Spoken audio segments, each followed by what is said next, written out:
Hey guys, it's me again. Sorry I haven't posted a video in a while. I've been down. I had a few days of rain, which kind of put things off. But when it did dry up, I actually tried to do a little bit of mowing, and I hurt my back trying to move a little table that I had that was in the way of the area I needed to mow. And I have been down for 4 days now, I guess, something like that. Barely able to stand or walk, and it sucks. But before I hurt my back, and here I guess I did a little bit of it today, I started doing a little bit more work on this thing. Luckily, most of what I do I can do sitting down, so this was really easy to do. But let me show you what I got done. Okay, so you can see I'm back to where I was, where I had this together. The difference is, oh God, let me stand up and move my chair. Okay, and this is just sitting on here, but I said I was going to do some support gussets for the frame here. I have welded in on both sides the support on the inside of this here, on both sides, and then on the inside of this plate as a back, I welded this in and then turned across, so it's welded all the way down on both sides. Same thing on both sides here, so it's welded against this bar, so if it pushes up, it's pushing directly against the inside here, and then this is welded to the plate and then across, which is across this. And then I said I was going to do something on the bottom side as well, and well, I really can't get down there, maybe you can see, I didn't extend the tube to meet this front plate, here.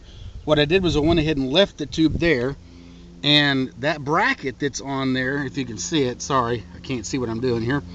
That bracket that's on there was one of the brackets for this. And actually all the steel, with the exception of this right here, all of these brackets and pieces that I've welded in are brackets from the lawnmower. So I'm just reusing all that steel, recycling. But you can see in the top that the floor pan, or what is now the floor pan, this back plate, wasn't flat in this area. You can see it right there. So what I had to do was I had to notch out that plate, or that 90-degree plate on one side, and then cut it across the front, drill the holes, and then weld the plate against the tube, and push that up and get these two holes drilled through both this plate and that bottom plate to bolt this in. So I've got the tube is supported so it doesn't flex. And then I've got these runners that are welded through, plus the support here.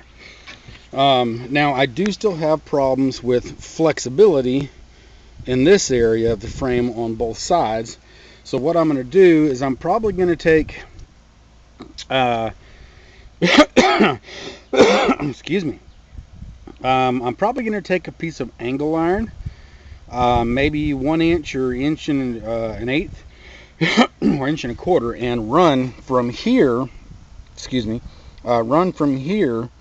from this section all the way up to at least here.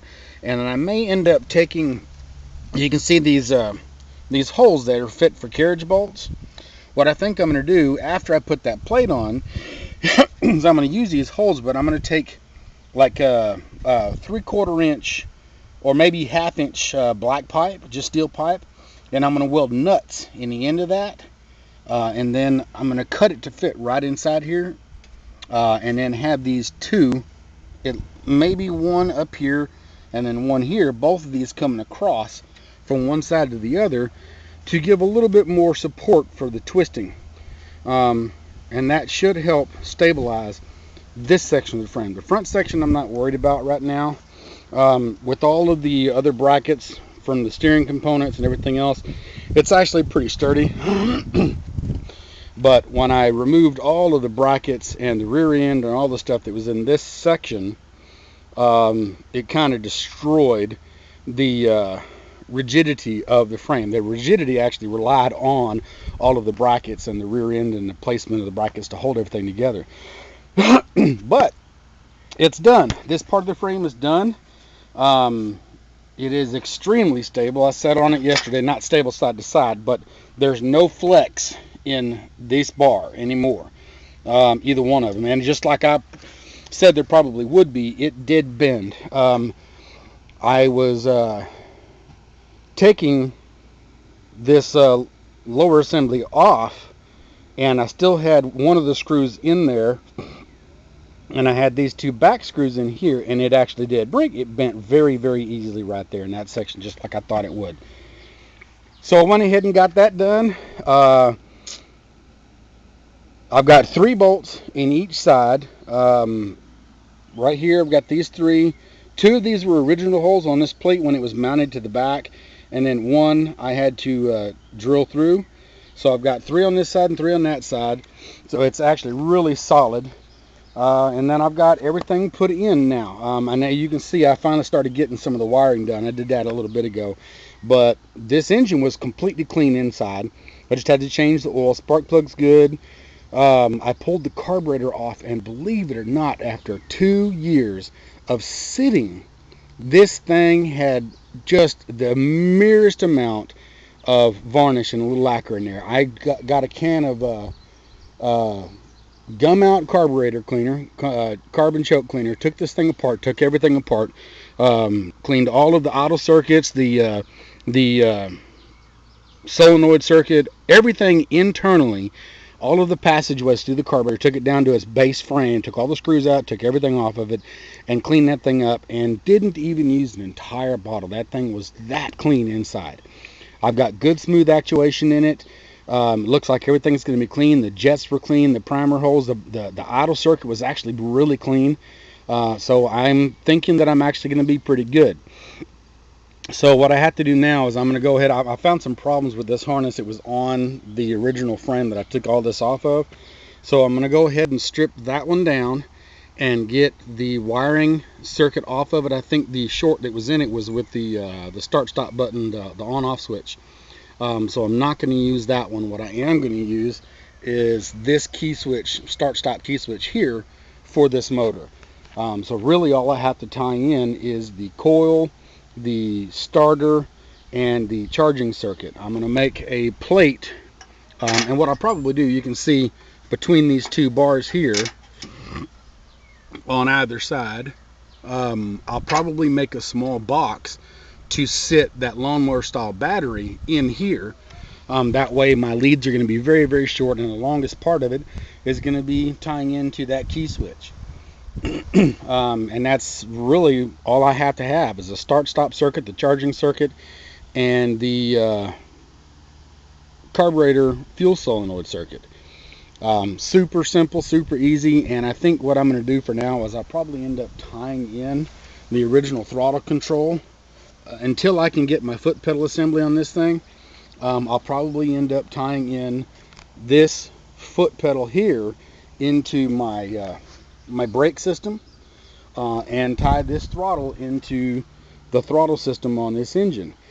Because it is a variator, basically you just ramp up the RPM and take off.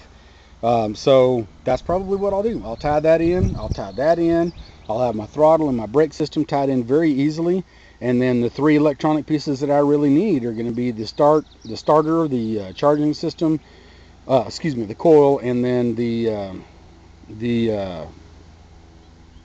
what is that circuit? The fuel solenoid circuit, and that's it. So super simple, super easy. Once I get that done, I'll probably put a base plate across this to support it, and then go ahead and temporarily mount this chair right here, this seat, just so I can try to ride it. But before that, my big concern is this. Because it doesn't have 2 rear wheels on it anymore, it's very unstable. So I'm going to have to make some shims to put in on both sides. Wait for the camera to zoom there.